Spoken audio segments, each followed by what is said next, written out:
chamar de amigo, Paulinho, boa pessoa.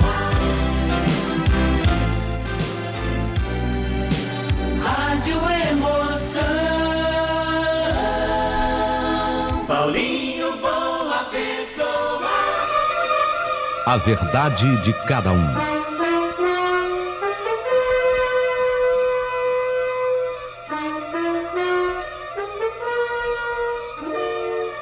Sim, tá tudo pronto, tudo preparado.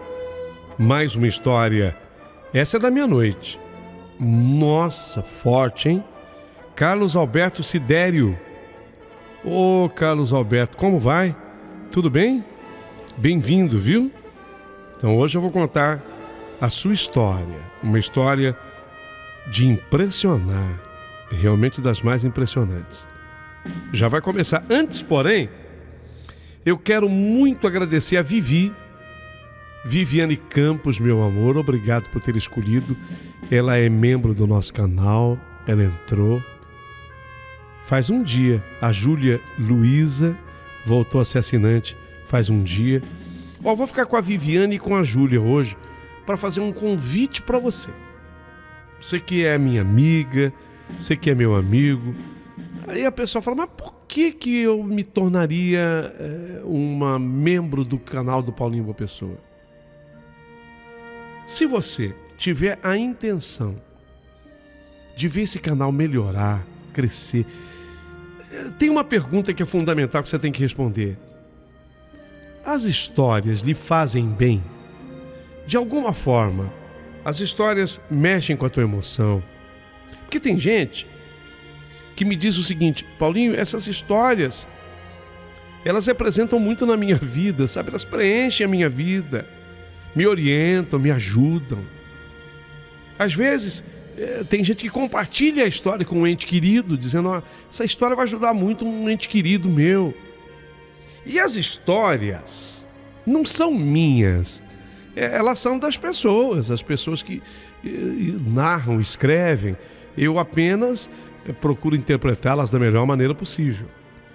Dentro das minhas limitações, eu faço a minha parte. Mas se você considera que essas histórias ajudam, tem gente que diz assim, Paulinho, eu estava sofrendo com depressão, eu já tive depoimento assim, nesse nível. Eu estava sofrendo com depressão e as histórias me ajudaram demais, eu melhorei muito, muito mesmo. Graças às histórias do seu canal. Que não são minhas, são das pessoas. Mas para que o canal se fortaleça e a gente possa ajudar mais gente, nós precisamos de apoio. Porque ninguém vive de brisa. Ninguém. Então, é por isso que eu peço que você se torne membro. É uma ajuda a mais. Você já me ajuda muito de estar aqui, ouvindo a história. Já me ajuda muito de se inscrever no canal, de curtir o canal. Isso tudo ajuda. Agora, se você puder ser membro, nossa, você vai ajudar muito mais. Entendeu? Então, se torne membro. Agora, não seja membro se você não concorda com nada que eu falei. Isso é só um canal, não quer dizer absolutamente nada. Essas histórias para mim entram por um ouvido, sai pelo outro. Eu apenas ouço por ouvir. Se é assim, não ajuda. Não ajuda. Mas se a história representa para você algo maior, colabore sim. Apoie o nosso canal. Simples. Entra para ser membro. Abaixo do vídeo todas as instruções. Mas tem gente que diz assim, Paulinho, não consigo, não. Se tivesse um Pix, iria facilitar, eu ia apoiar o teu canal de outro jeito. Tem o Pix. O Pix eu coloco sempre o número, a chave Pix, bem ao lado do título. Aquele número de telefone ao lado do título é uma chave Pix. Então você pode ajudar da forma que você quiser. Correto? Até vou dar o telefone, ó. É 11 São Paulo 95133 6677. De novo, ó. 95133 6677. Bem ao lado do título você encontra a chave Pix. E aí você pode ajudar da forma que você quiser. Tá bom? Só mais um detalhe. Essa chave Pix também é o WhatsApp. E aí você pode gravar a sua história. Essa história aqui que eu estou contando hoje, do Carlos Alberto Sidério, ele narrou. Essa ele não escreveu. Ele narrou, ele mandou pelo áudio. Nós transcrevemos a história e vamos contar agora, Carlos Alberto. Então você pode mandar pelo WhatsApp, cujo número é 11, 0 operadora 11 é São Paulo, 951336677. Está bem ao lado do título. Isso posto, sem mais delongas, Carlos Alberto, vou contar hoje a sua história.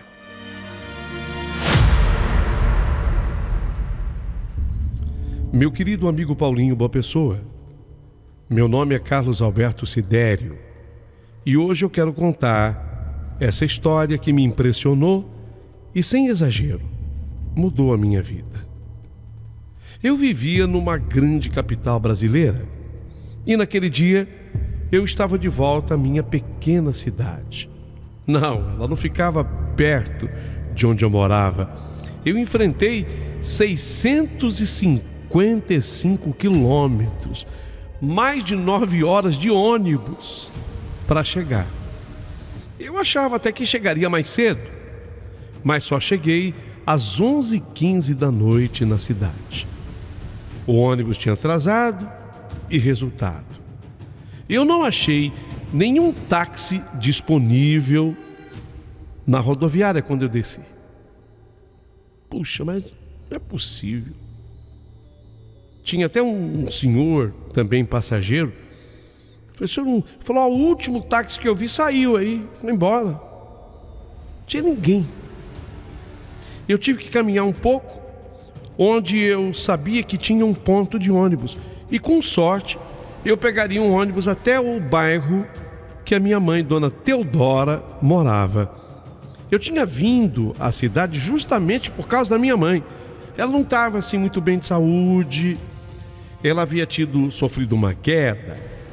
Ela sofreu um desmaio. Eu não sabia o que era, alguma coisa na cabeça da mamãe, sei lá o que era. A sua saúde requeria cuidados especiais. Então eu tinha vindo especialmente para ver a mamãe. Cheguei finalmente ao ponto de ônibus. Quando eu cheguei no ponto, eu me animei um pouquinho mais, porque no ponto tinha um senhor que aparentava mais de 70 anos. Estava assim com um chapéu branco na cabeça. Eu não consegui definir na hora se era palhinha, se era um Panamá. Eu não conheço muito chapéu, mas era um chapéu branco. Ele era falante, ele se apresentou. Ele também estava esperando o ônibus. O nome dele era Valdemar. Ele estava assim com esse chapéu e tinha todas as características de que ele vivia ali. Ele era mesmo um interiorano, sabe? Perguntou meu nome. Falei para ele, Carlos Alberto. E ele começou: ô Carlos Alberto, eu estava esperando mesmo alguém chegar aqui. Estou muito melhor agora você tá aqui, já que a espera do ônibus vai ser longa. Não diga. O senhor acha que vai demorar? Vai demorar um bocado, porque vai ser o último horário dos ônibus, né? Então não podemos perder de jeito nenhum esse, já que nós temos os nossos destinos. Eu o meu e o você tem o seu, né? Nossas casas. É tão bom poder chegar em casa, não é mesmo? Verdade, seu Valdemar, o senhor tem razão. Sabíamos que seria uma espera longa naquele local onde nós nos encontrávamos. Ali era o ponto de partida. Mas tínhamos que esperar o único ônibus do trajeto que devia estar àquela hora no bairro dos Moura, que ficava bem retirado da cidade. Por isso, a demora. Eu observava tudo ao meu redor e eu estava decepcionado, porque apesar de eu ter nascido ali, eu gostava da cidade, mas a cidade não tinha progredido em nada. Até muito pelo contrário, parecia ter parado no tempo e no espaço. O aspecto era de abandono total. Parecia nunca ter recebido melhoramentos, somente aquela parada de ônibus. Apesar de não ter mais ninguém na rua àquelas horas, eu por dentro dava graças a Deus pela presença do seu Valdemar. Não fosse ele, com certeza, eu sentiria até medo. Mas a companhia dele me fazia bem. E ele era um senhor bastante extrovertido, assim, falante. Seu jeitão caipirão de falar, mas aquele jeito gostoso do interior. Ele me dizia, o seu Valdemar, que ele estava ali pela última vez para verificar as condições de um terreno que ele tinha acabado de vender. Disse ele: eu vim aqui hoje só para resolver uma questão de um terreno aí, mas eu tenho pressa e preciso voltar.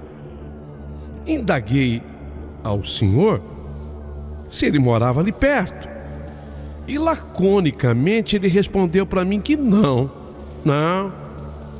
moro mais que não. Aos poucos eu fui invadindo a privacidade do meu companheiro de espera, até para deixar o tempo passar. Eu estava ficando entediado com aquele silêncio. Perguntei para ele porque ele ainda estava por ali. Então eu achava a cidade assim. Eu acabei manifestando a minha decepção da cidade para ele. Eu estou achando a cidade muito abandonada. Eu não percebo que tenha crescido, progredido. Pelo contrário, parece que regrediu. O senhor suporta esse marasmo todo? Quando eu falei assim, se ele suportava esse marasmo todo, eu senti que os olhos do seu Valdemar se abriram mais e brilharam. A sua fisionomia se transformou até num sorriso de contentamento. Olha, Carlos Alberto, eu vou te contar a minha história, mas tem uma parte boa e uma parte triste. Só que eu vou começar pela boa. Meu pai, ele morou aqui por muitos anos. Meu pai ganhou um imenso terreno de herança quando meu avô morreu, sem realizar o projeto de vida dele, meu avô, que era construir casas para os filhos e tê-los todos ali ao redor dele. Infelizmente, sua esposa, minha avó, só teve um filho, meu pai. Meu pai foi morar na cidade após a morte dos pais, abandonando o sítio. Não tinha força suficiente para cuidar de tudo aquilo. A minha mãe, a mulher que casou com meu pai, lógico, só teve um filho também, eu. Aos 18 anos eu retornei para o sítio, mas já casado. Eu já casei cedo. Eu já com essa idade, né? Já casado, eu voltei lá no sítio. E também era projeto de meu pai que eu tivesse todos os filhos ali ao redor dele. Quando eu voltei no sítio, eu encontrei a casa de meu avô parcialmente assim destruída já pelo tempo e vanda. A porta caída de um lado, a janela caída do outro, teia quebrada, fartando teia no telhado. Olha, para ser sincero para você, da casa do meu avô no sítio só ficaram mesmo de pé as paredes só. dedicado a dar andamento ao projeto das casas, dentro de pouco tempo, estava novamente recuperada, porque eu me dediquei nas obras. Eu também sei serviço de pedreiro, chamei uns ajudantes, contratei uns rapazes para me ajudar, e a casa ficou recuperada do jeito que meu avô deixara para o meu pai conservar até morrer. Aí, com a casa pronta, a minha mulher criou coragem, engravidou. E o nenê nosso filho nasceu sadio. Era o nascimento do projeto do meu avô. Iniciei, depois disso, a construção de uma casa, que seria do nosso primeiro filho. Passei anos pensando no projeto de meu pai, de ter filhos, agasalhá-los sob meu cobertor. Com esse objetivo na mente, continuei morando no sítio. Os filhos começaram a nascer que não pararam mais. Cada nascimento eu fazia uma casa. O terreno era meu, tudo lá era muito grande, no sítio. Eu sei trabalho de pedreiro, chamava mais uns ajudantes. Vinha servente, outros pedreiros. Só acredito que eu fiz 10. Fiz 10 filhos e 10 casas. 10 delas. E quando nós completamos uma certa idade, os filhos todos começaram a morar ali nas suas casas. As 10 casas ocupadas pelos meus filhos. O sustento nós tirávamos ali da terra mesmo. Plantava e colhia, mas os animais que nós criávamos. Contávamos com criação de galinha, pato, carneiro, porco, vaca. Uma parte era para nossa subsistência, a outra era para venda, para poder dar um dinheirinho. Tudo era bem administrado. Meus filhos 10 aprendiam aquilo como ofício, a convivência, a harmonia, a economizar, a guardar para o futuro, fazer um pezinho de meia. Havia a contribuição, até nós tínhamos uma caixinha. Ali cada um punha, como essas igrejas fazem. Não tem?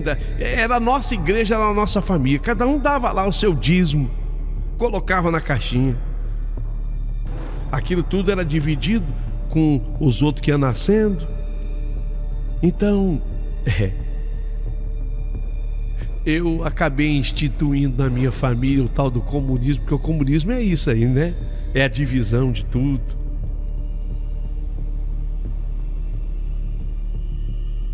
Quando nós tínhamos já tudo prontinho, com as 10 casas prontinhas, o último filho tinha completado 18 anos, o mais velho estava com 34, o mais velho estava casado, 2 filhos. Ele resolveu se mudar para a cidade. Quando esse mais velho mudou, ele era o líder da turma. Foi a senha. Parecia que ele não mais se importava em viver ao redor da família.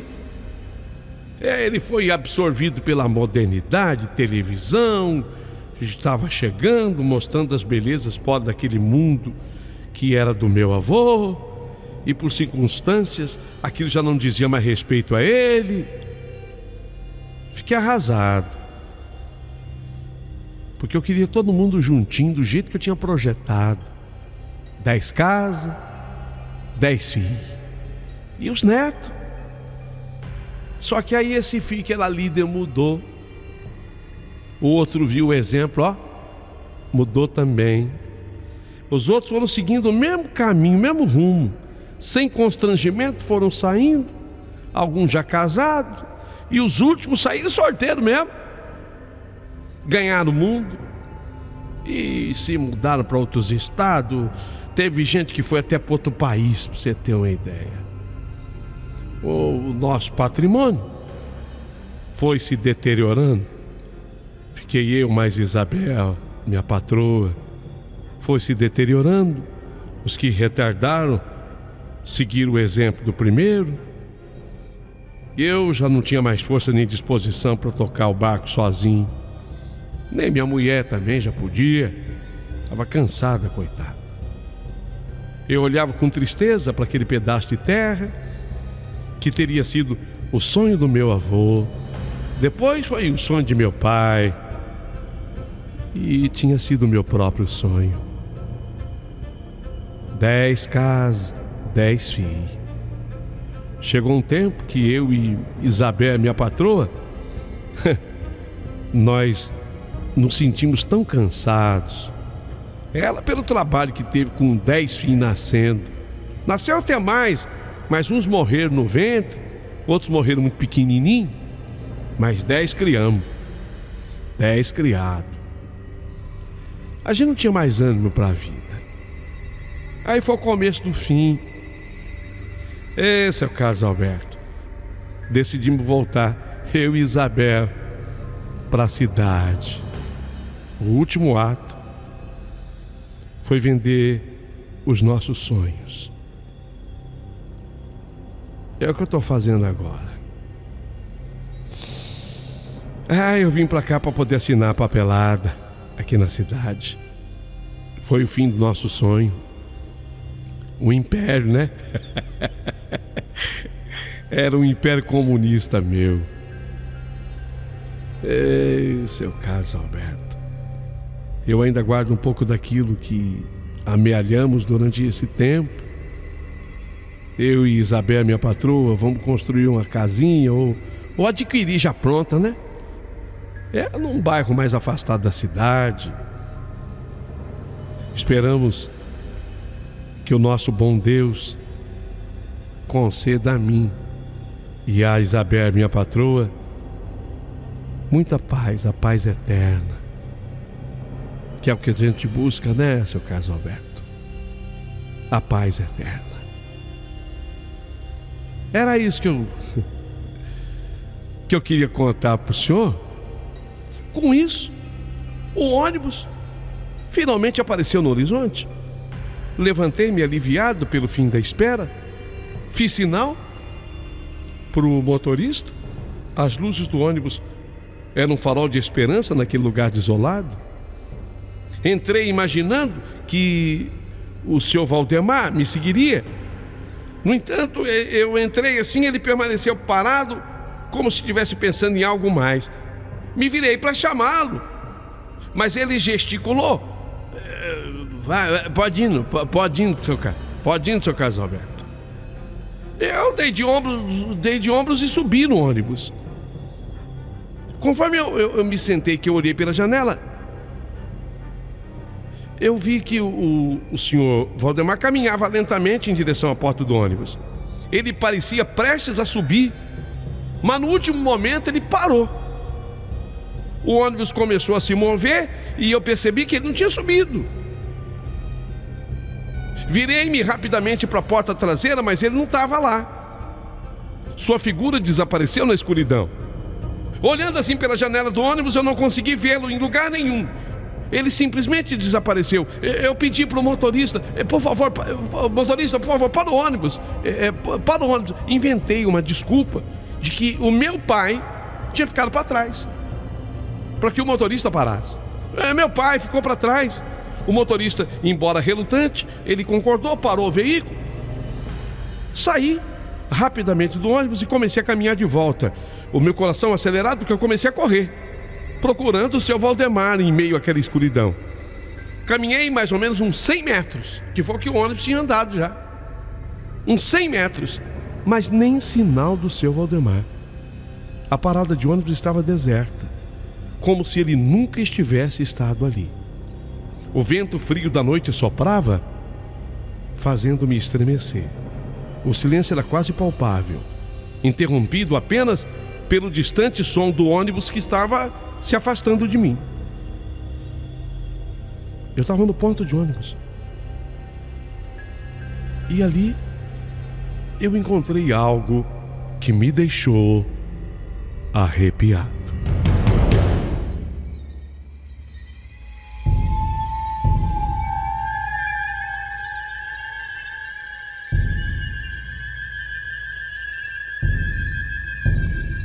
O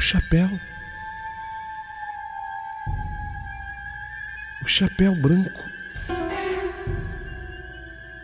O chapéu que o seu Valdemar estava usando. Peguei o chapéu, tentando entender o que tinha acontecido. E de repente, eu escutei um sussurro baixo, quase inaudível, quase imperceptível, mas eu escutei. Obrigado, Carlos Alberto, por escutar a minha história.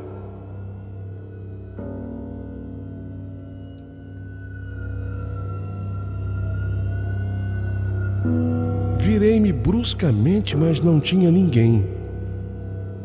O chapéu em minhas mãos era a única prova de que o seu Valdemar existira.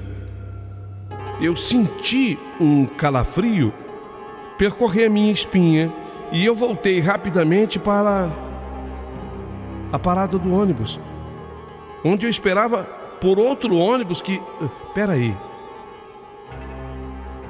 Não vai ter mais, né? Mas ainda assim eu fiquei ali parado, esperando. Não pude deixar de pensar naquela história que eu tinha escutado do seu Valdemar. Havia no ar uma sensação de mistério, de tristeza que foi me envolvendo. E eu sabia que eu jamais na minha vida iria me esquecer daquele encontro. O chapéu que agora eu segurava firmemente era um lembrete tangível de uma história de vida e de um homem que de alguma forma havia compartilhado comigo um pedaço do seu mundo antes dele desaparecer para sempre na escuridão da noite. Ele chegou a falar em comunismo comigo umas 3 vezes, de que ele instituiu no sítio o comunismo com as 10 casas e os 10 filhos e a caixa. Será que isso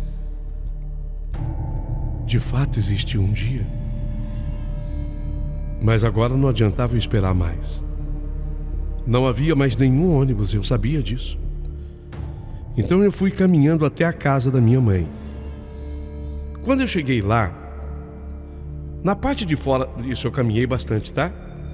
Deu mais de uns 40 minutos, uns 45 minutos. Quando eu cheguei na parte de fora, eu vi as luzes acesas. A mãe, né? Ela estava esperando por mim. Eu devia estar preocupada. Eu abri o portão e Laika, a sua cachorra, uma vira-lata caramelo linda, Laika, veio me encontrar latindo, mas ao mesmo tempo fazendo festa, me reconheceu, mesmo depois de tanto tempo, e abanava o rabinho.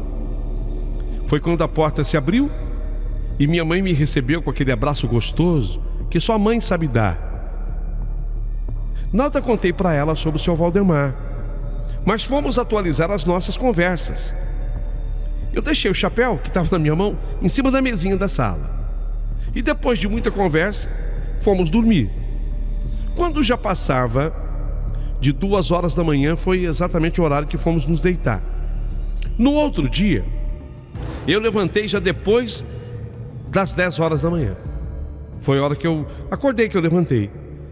E eu encontrei a minha mãe, achei que ela estivesse deitada, achei que a minha mãe estivesse no sofá, achei que ela estivesse descansando. Não, eu encontrei a minha mãe mexendo no quintal, na horta, revolvendo a terra com enxadão. Ela estava lá no quintal, e no que eu saí, eu vi que a minha mãe estava com um chapéu que eu havia trazido na cabeça, se protegendo do sol. Ela me disse: "Ô filho, desculpa, encontrei seu chapéu na mesinha e meti o chapéu aqui na cabeça para me proteger do sol, mas que coisa, tá com boa energia esse chapéu, você acredita?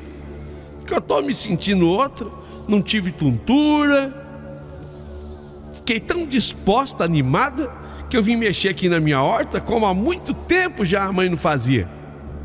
Foi o seu chapéu, filho. Quando eu senti aquela vibração positiva de minha mãe, eu não contei nada para ela sobre o chapéu. Para minha mãe ficou sendo meu chapéu. Eu deixei com ela.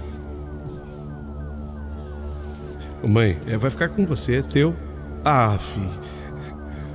Olha que eu vou aceitar, porque era um chapéu que eu precisava. A partir daquele dia, a minha mãe deixou de sofrer com dores de cabeça e com as tonturas que ela sentia. Mas afinal, quem era o seu Valdemar? Você sabe que muitos anos depois eu voltei lá na cidade, eu pesquisei por esse homem, seu Valdemar, Dona Isabel, eu me lembrava o nome da esposa. Os filhos ele não chegou a citar nomes, mas 10. Nunca descobri quem na verdade ele era, nem onde ficava o sítio, nem um sítio que tivesse 11 casas, porque era dele e de 10 filhos.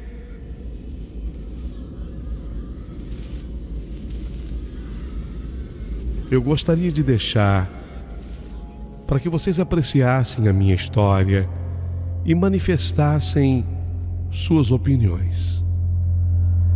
Na tua opinião, quem de verdade foi o seu Valdemar? O homem que me contou aquela história. Um homem que desapareceu na noite. O chapéu, a minha mãe tem até hoje. Diga-se, mamãe tá bem, graças a Deus, apesar dos seus agora 90 anos de idade. Essa era a história que eu tinha para contar.